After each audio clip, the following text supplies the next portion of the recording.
Hello guys, welcome back. I'm so sorry for being MIA. Let's get straight into the video. I wanted to talk about propaganda that I'm not falling for, fashion and beauty edition, and I've seen these videos all over TikTok and I wanted to do a YouTube version of it. So let's talk, let's share some unpopular opinions. I want to hear yours ASAP. Please write them down in the comments because I find it very interesting and also sometimes very hilarious. Just take everything I say with a grain of salt and comedy. It's not that deep, it's not that serious, it's just my opinion. Let's get into it.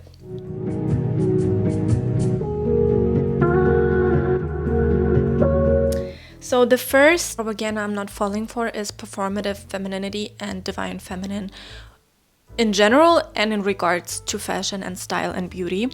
I don't like performative anything. I don't find it elegant, I don't find it feminine. I feel like everything that you do in a performative way defeats the purpose of doing the thing.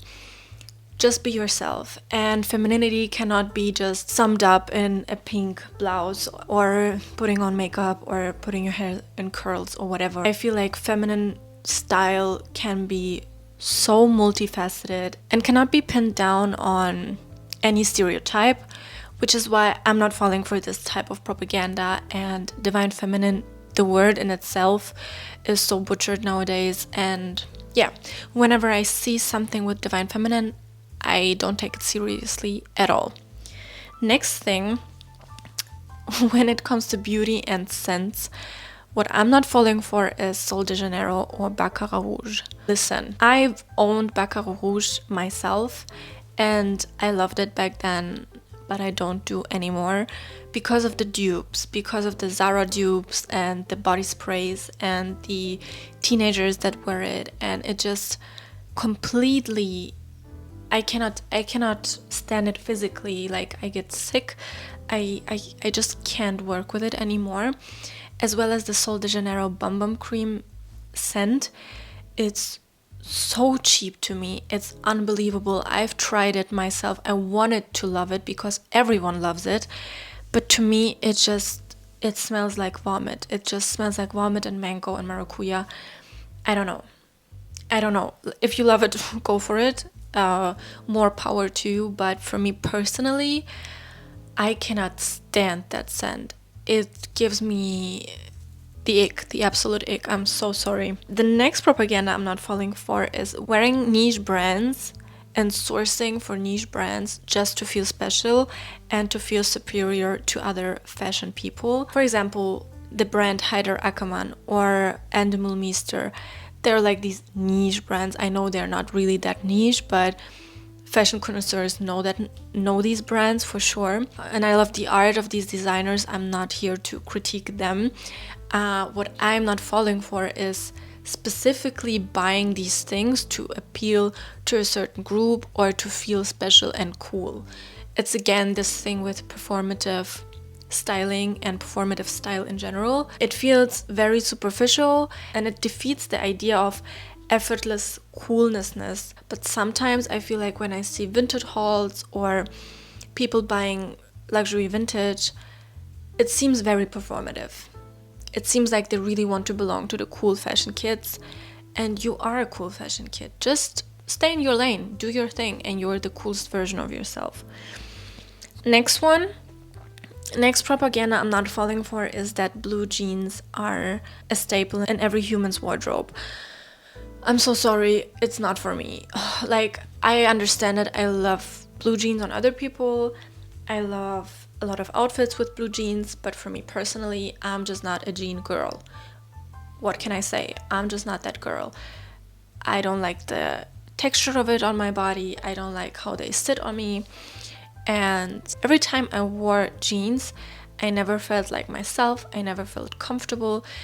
And I just cannot put up with the effort of it just to seem simple and basic and cool. Like, it doesn't make sense to me to jump through all these hoops just to wear blue jeans, you know?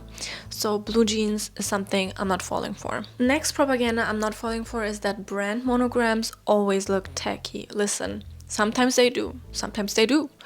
And they look tacky if you're covered in monograms from head to toe. but sometimes they're just very camp. They're serving, and yeah, sometimes they eat.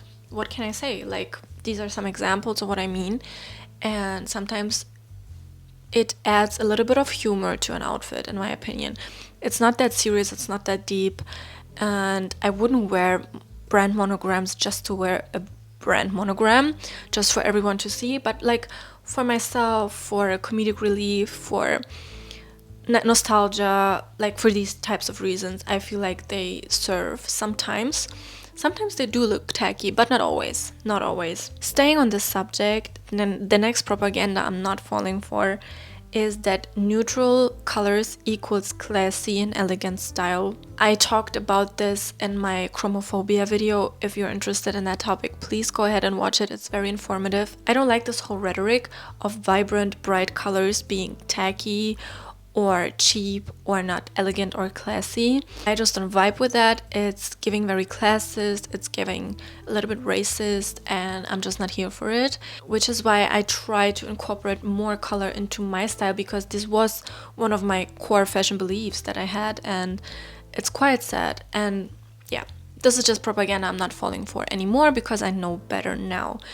Again, if you're interested in that topic, go ahead and watch my chromophobia video, because it will change your perspective on color, I promise. Okay, the next thing on my list of propaganda that I'm not falling for is plastic surgery. Especially when people say I did it for me. Like, I did a plastic surgery for myself. Girl, no. Like, I'm so sorry, but I'm not blaming people who get plastic surgery.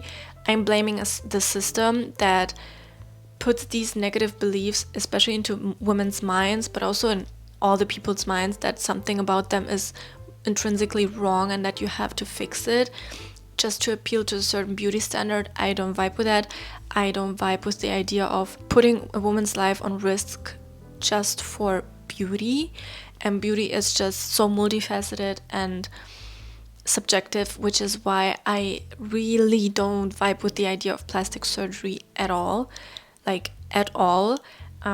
If you have done plastic surgery and you're obsessed with the outcome, I'm so happy for you. But I just wish for a world where we don't have to jump through these hoops and get surgery to feel more beautiful and accepted in a society. That's it. And the last one is, and I'm very hard on this one, the last piece of propaganda I'm not falling for is high-end custom jewelry. What the hell? Like, if you want to wear these things, buy it on AliExpress. I'm so sorry. This is just such a waste of money, and to me this is again something very disrespectful to the customer, because why would you charge a customer this amount of money for a pair of earrings that will tarnish in 2 weeks? This feels like a scam. This is just like a scam to me, and this has nothing to do with a brand's integrity or a healthy customer relationship, like, at all. And sometimes these pieces of jewelry look very beautiful. I'm not debating that. I'm just saying that big brands shouldn't charge this amount of money for trash. I'm sorry. This is my list of fashion and beauty propaganda I'm not falling for. Please, again, share yours with me in the comments. I'm so interested in that. I love to read them on TikTok, and I would love to hear your thoughts on propaganda you're not falling for. It doesn't necessarily have to be about fashion and beauty, but share whatever you like with me. I cannot wait to read your comments. I always love to read them. I always have a giggle, and they always make my day. And I'm so happy to be back. I will see you next week, I promise.